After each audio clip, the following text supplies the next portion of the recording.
We love dance. We love dance. And this story is a story of tragedy, of despair, filled with pathos and love and death. Do you know the original story?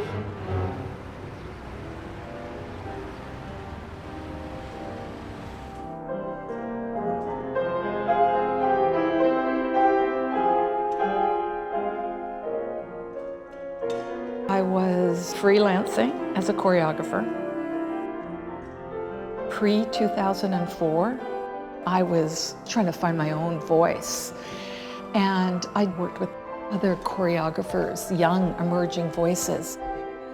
We were all looking to express ourselves with very different styles. There was so little opportunity for that in this country at that time.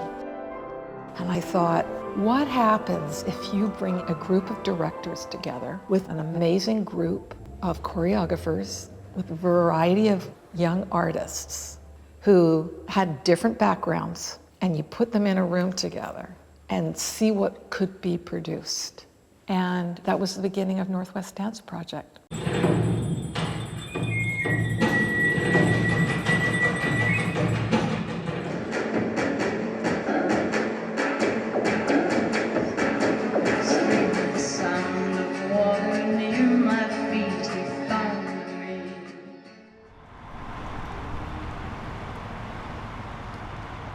Good rhythms. And often, when you wanted to hold something, we were here. We've made a conscious effort to seek out and invite choreographers from all around the world to develop and create spectacular new work here.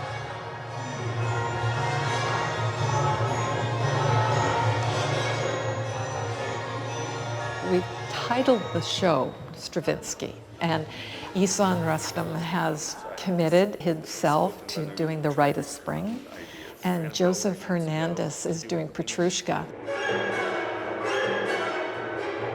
Doing The Rite of Spring here is a great challenge. I mean, it's something that I did not want to touch for a long, long time. It was first performed at the Théâtre des Champs-Élysées in Paris in 1912. The costumes were pagan, ritualistic, and then the music was very challenging. And I think people just weren't ready for it. So the minute the curtain opened, people started booing, people started screaming. They screamed, "Ta gueule, shut up." A riot already erupted within the theater, and it carried on out into the streets after. So I think they call it the greatest scandal of the performing arts, which I kind of love. I love a little bit of scandal. I kind of want to feed in all of that, like, angst into the piece. It's going to be very wild. Going into The Rite of Spring, he has a real description of each section of music. 4, 5, 6, 7, 8, 1, 2, 3, 4, 5, 6, 7, 8, 1, 2, At this point, I know every pling and plong of that Stravinsky music, every count, and I like that. I find that really inspiring. And I'm trying to be as respectful to the music as possible, and trying to let that undercurrent drive much of the creation.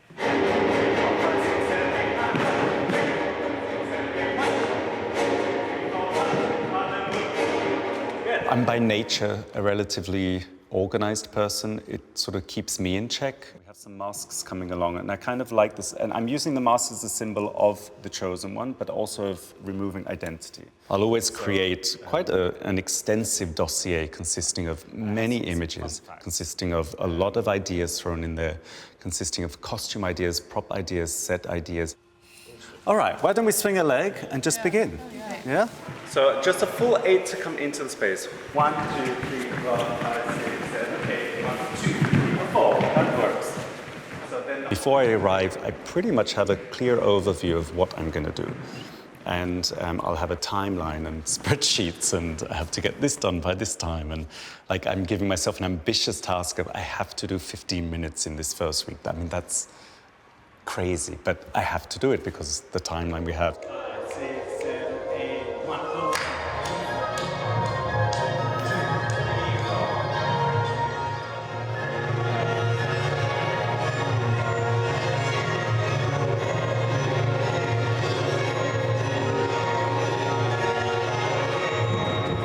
Five, 6, 7, 8, 2, 4. The original Rite of Spring is based on a pagan ritual coming around in spring. It's very earthy, very grounded, super physical. It's actually how my body moves. I do a lot of floor work. I'm quite grounded. I almost never jump. 1, 2, 3, 4, 5, 6, 7, 8. In the company right now, there are a couple dancers that we're meeting today for the first time. So I really want to demonstrate and physically do myself so they also understand a little bit of my approach to movement. Maybe help him up. And then if you can be a little more tactile, like make her work for it, it's great. Can you go deeper also into like finding that that's your ritual? Like it's kind of it's a super interesting space. Each creation really is quite different, or I do my best to achieve that.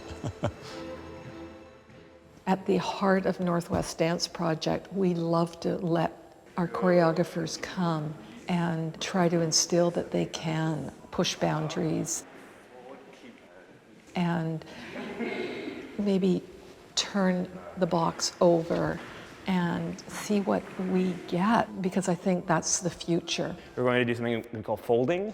So if you get to a point like this, you want to fold a joint in and itself.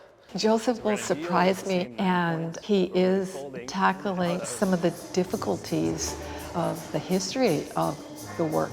I remember in a dance history class in school, I was shown a VHS of Petrushka, and there's 3 characters. There's 3 kind of like puppet characters. Petrushka, sad clown, is in love with ballerina, which is kind of archetypal woman figure. And then there's the Moor, who's this figure of the masculine. He, of course, has this giant saber. It's usually played by a man in blackface. And I remember watching this and thinking, like, wow, like this was not made with people like me watching this in mind at all. I felt it was important to kind of take on pieces like this and to kind of take a hold of that history myself and to use it in a way, like holding up a sign, like putting a signpost, like I also exist here, we also exist here. What was the space between what you planned and what happened?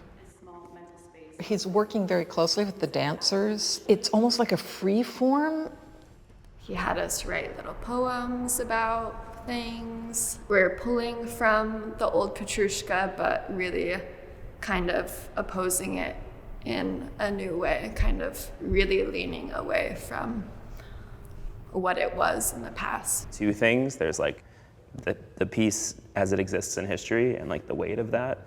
And there's also like a bit of humanity, a bit of like honesty. He's interested in philosophy, and he lets the work kind of develop in front of you. What did you think? How was the thinking process there, and how did that manifest in your movement? And what creates complexity is using that rhythm in strange position ways, you know? So a fold can go this way into that point. A fold can go down this way. We could build something up this way, so then fold back on it again. About forcing yourself to like think of them independently for a little bit. I love working with Joseph and Isan, so I think they're going to be such contrasting works. They are both very invested and physical in what they do, but the approaches are so completely different. It'll be exciting to see how it all plays out.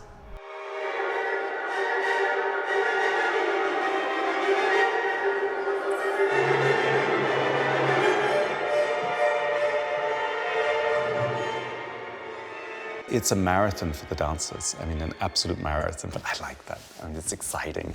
And I hopefully want to take the audience on that journey. You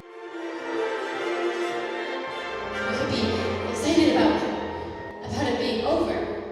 What we're going to do is take an approach of sort of like talking about the piece.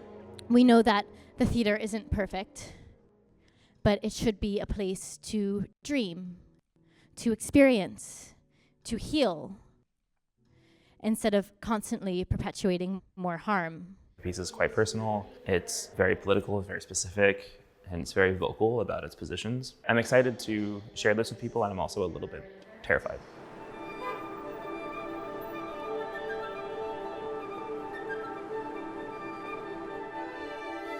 Sound 12 and blue might go, suddenly Piaf.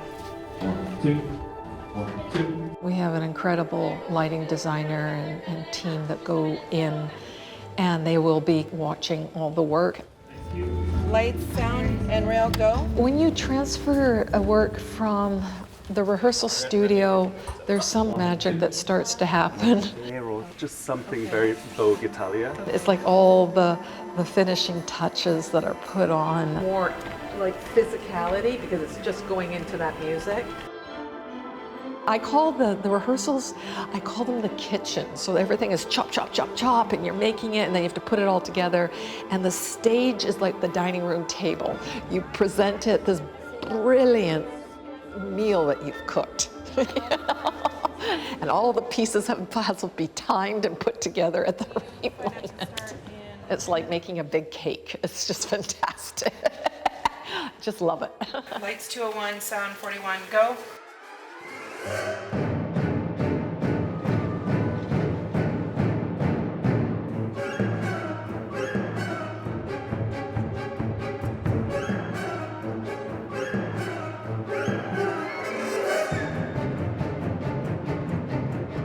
I get continually surprised and continually get excited. And I think that is still a joy when you're excited about what you do.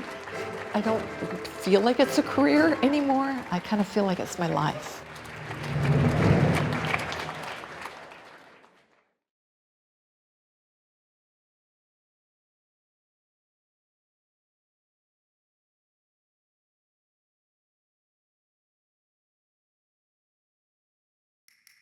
Oregon Artbeat shares the stories of Oregon's amazing artists, and member support completes the picture.